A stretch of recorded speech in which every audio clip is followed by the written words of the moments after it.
Alright, so the Chevy is ready to roll out of the garage. We're filling it with coolant. I'm going to warm it up, get all the bubbles out, and let's fire up the scanner. And I think a check engine light came on, so let's see what that's all about.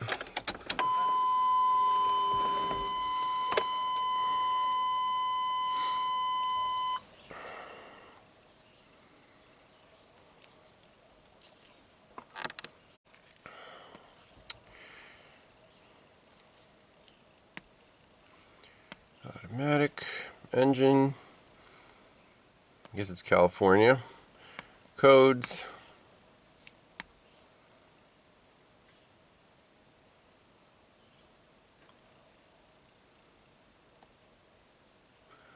Okay, so fuel oil sensor circuit signal high or open, CKP CMP correlation problem. That code was not there before, so when we put in the distributor, maybe it was a little off. We can easily check that on scan data.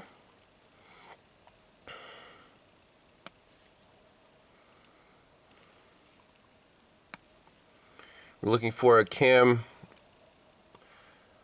cam retard data PID. Let's customize this. Deselect all. So, engine speed desired, IAC position, coolant, air, grams per second, TPS. We want map.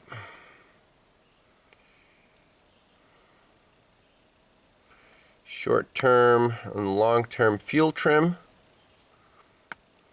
Bank 1 and Bank 2.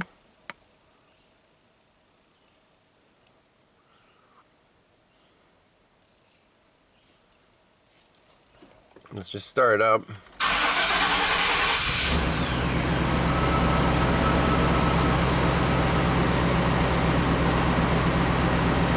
So our idle is definitely in control now. Look at the IAC.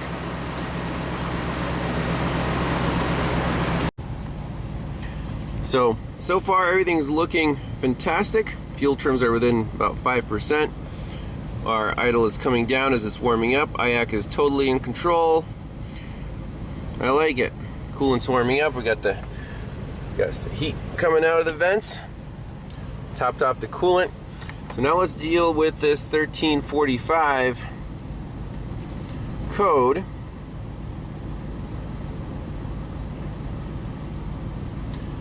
Let's see. Functional tests. CKP variation learned. Let's just go to the troubleshooter because I thought there should be a data PID in here. 1345.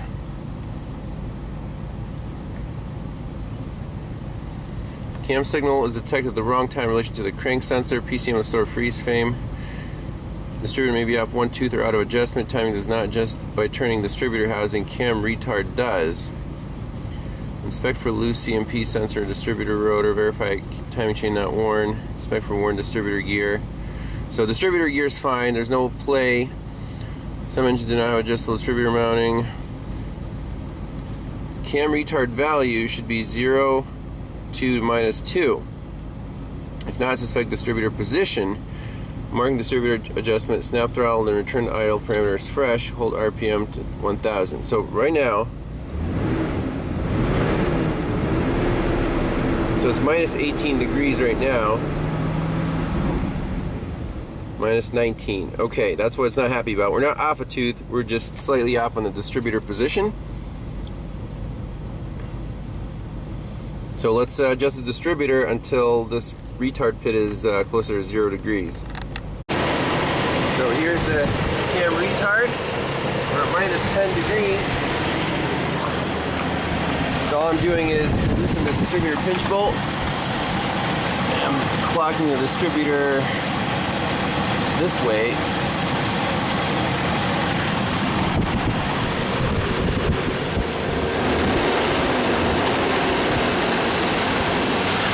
-8, -9. So it's already almost at the limit of turning. It's hitting the intake manifold there.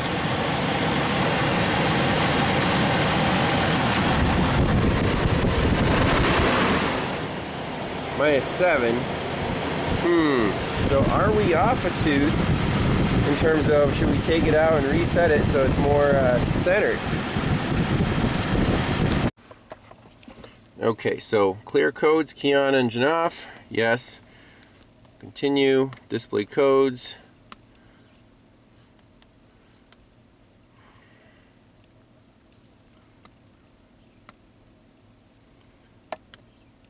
Those should not be there. Clear codes, yes. Successful. Off. On.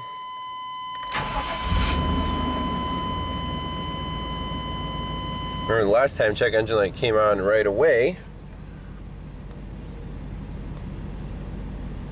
Why are they still there? The check engine light's not on anymore.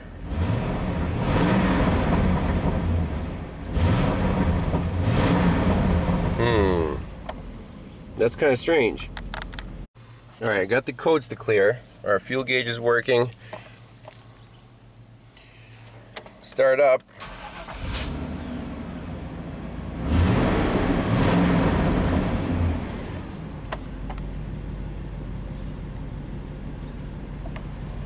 Fuel gauge stopped working. It's back, 1345. Okay, so let's look up some service info and set this distributor correctly. And then run the truck again. But otherwise it runs perfect. There's no more misfiring. If we look at the data,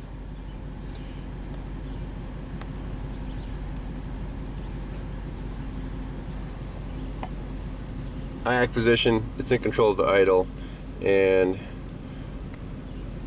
in misfires we shouldn't have any counts.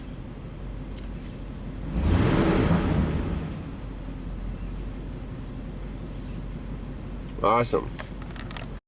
Alright, so I advanced the distributor one tooth. I guess even though I marked it, I was kind of second guessing myself on the installation and got it one tooth off.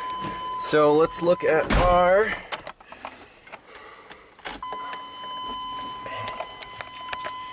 data. Engine. It's under evap EGR data for some reason.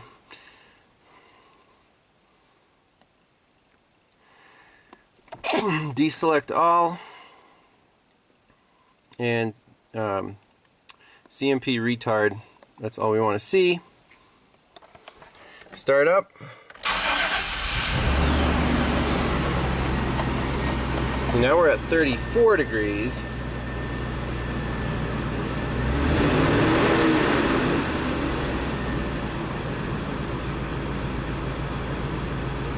Very strange. Okay, so now I can, enough room to rotate this distributor.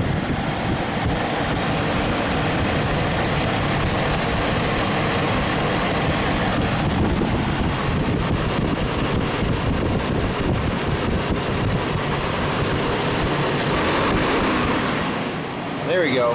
One.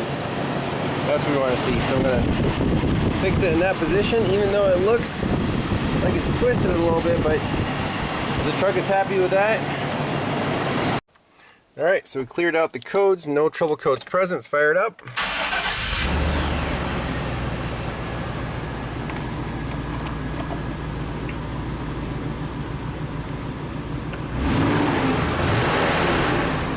Sounds pretty healthy.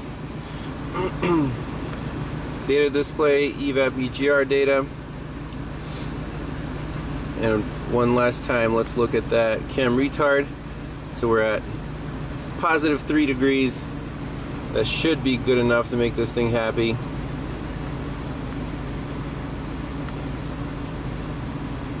Man, it's still throwing at 1345. That's unbelievable.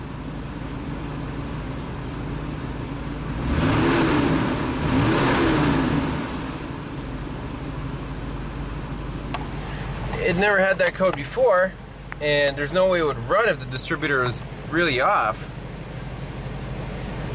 That kind of blows my mind. They said it should be between -2 and +2. It's +3. Maybe tweak it a little bit more. So the only way I can explain this issue, that the distributor is at the maximum limit of its adjustability, is that we're half a tooth off. How can you be half a tooth off? Well, right here, when you install the distributor gear, I don't know why anyone would have touched it in the past, but we don't know the history of the vehicle.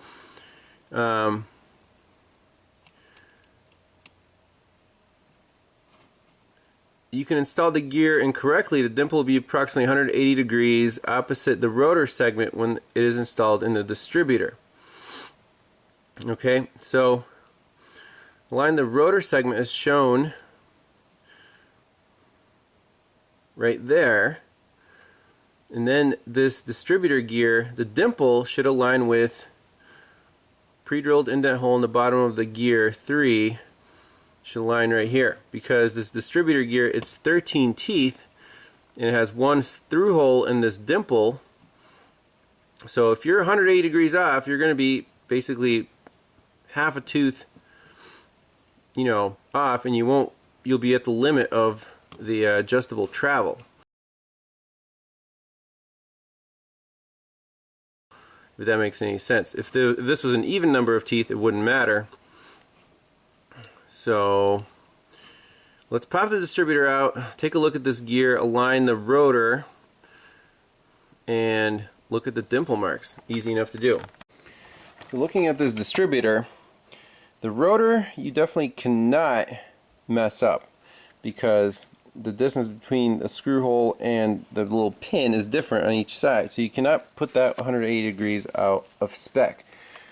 However, the gear you can, because the roll pin goes right through the middle, and here's the dimple, and that's the only thing I could see that could possibly be wrong with this distributor. There is no white mark down here like the OEM instructions say, which right here. So align that on the V8, and then it says align these marks. The white paint mark on the bottom stem of the distributor and the pre-drilled indent hole. Well, we don't have that paint mark. I don't see it. There's a white paint mark up here, and if we go by that, let me put it back together. So looking at a picture from Rock Auto, there should be a white paint mark if you're looking at the distributor from this angle, that way, and there's that little ridge, so the marker should be right about there. So let's put one on. Okay, that's going by the picture, and now let's go back to all data, and it says align the rotor with the mark like that. So basically this little edge is with the connector, this line right here, that's a good reference, goes with this pointer. Okay, so now it says the dimple should align with our yellow paint mark, and it does.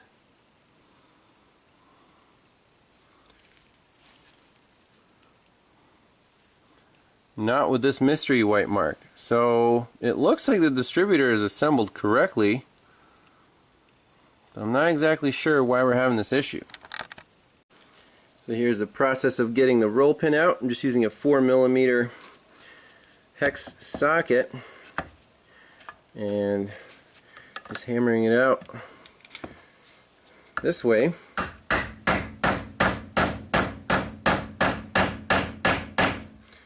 And then I wanted to mark where the dimple is. There's a dimple, and on the rotor I put a B, that's before. We're going to flip it 180, and then that's going to be after. So almost there, I think.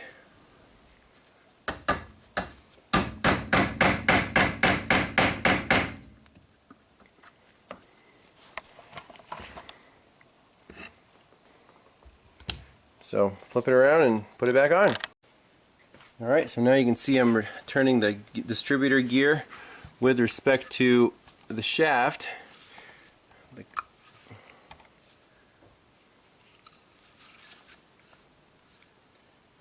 here we go, that should be 180. Now the dimple will be aligned with the letter A, which is on the other side after. And we just gotta tap it down. Make sure it goes in nice and friendly. Actually, just to make it easier, we'll just press it in.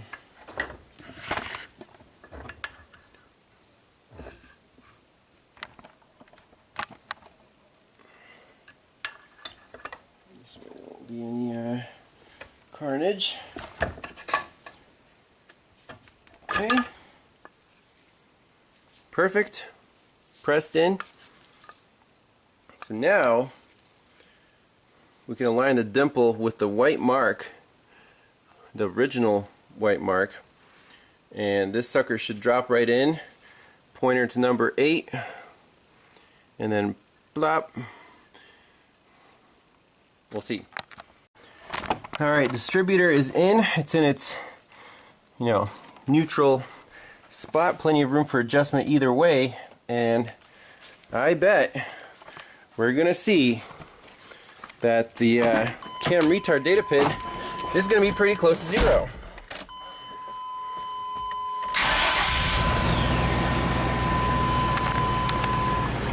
Okay.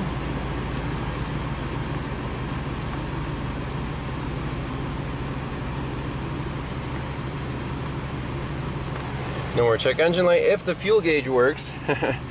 Okay. Data display, EGR.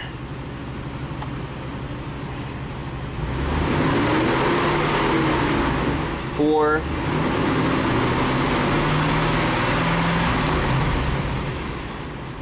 I say just fix it right there. So indeed, it's not an OEM distributor, so who knows?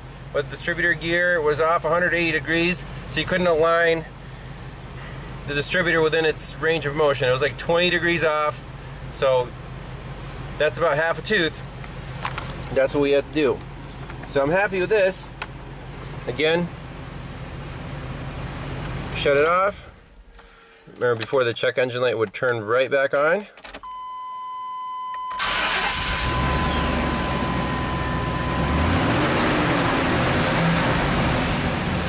That's it. This truck is done.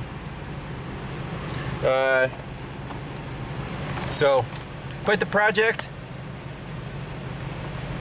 Everything's fixed. Had a little snafu with the distributor because I couldn't get the cam retard data pit to go to 0. So the truck came in like that, and we didn't record what it was before. But obviously it was either slammed to the side or...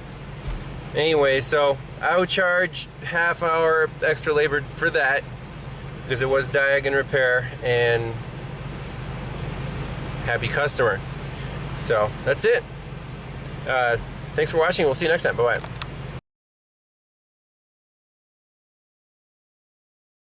Little bonus footage. So these two codes come out at the same time for some reason. I have no idea why.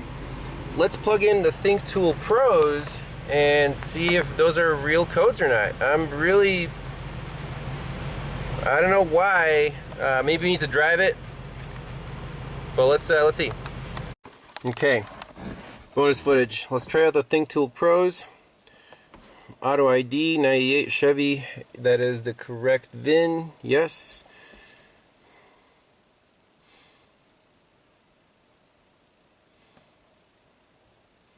I've actually not used the Think Tool Pros on an older GM, but we'll see. Equal to or over 8600 GVW, and we'll go right into the powertrain, I guess. Powertrain system. Actually, you know what? Let's do a smart scan. I'm curious if this thing will pick anything up.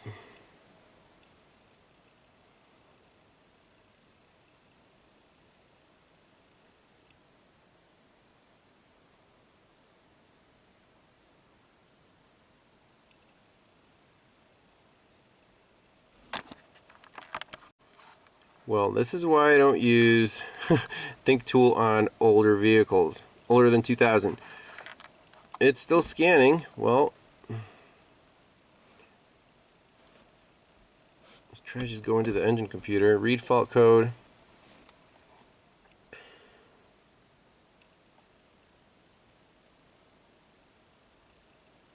Only one code.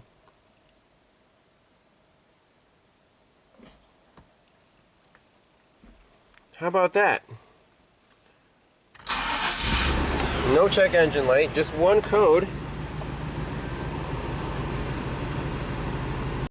And in the data stream here, engine data 1, there's our camshaft position retard. That's cool. Let's see. Let's see if it's reporting the correct value.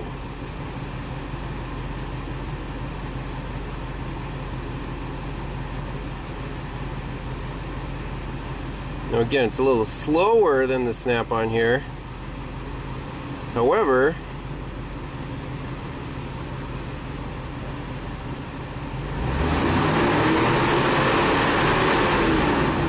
.5 degrees.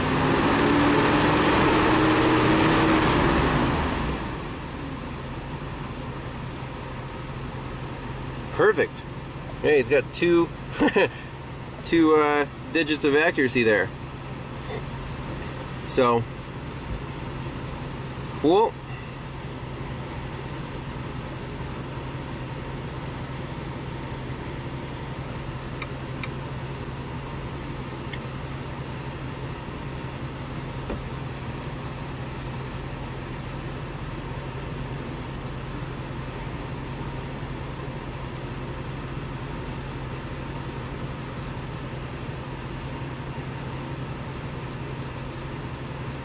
There it is.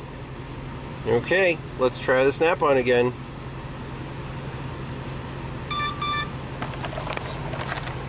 Okay, there it is. It's showing two codes. It's a snap-on problem. That's a shame because snap-on's usually really good at GMs. So the Think Tool Pros in this case was more accurate on this 1998 Chevy pickup truck. Unbelievable. Well, thanks all for watching. We'll see you next time. Bye-bye. By the way, we're also doing a full synthetic oil change because the truck was running so poorly.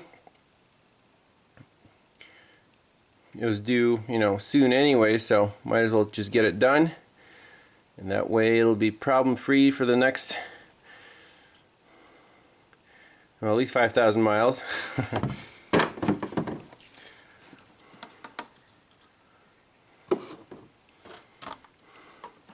So it calls for 5W30.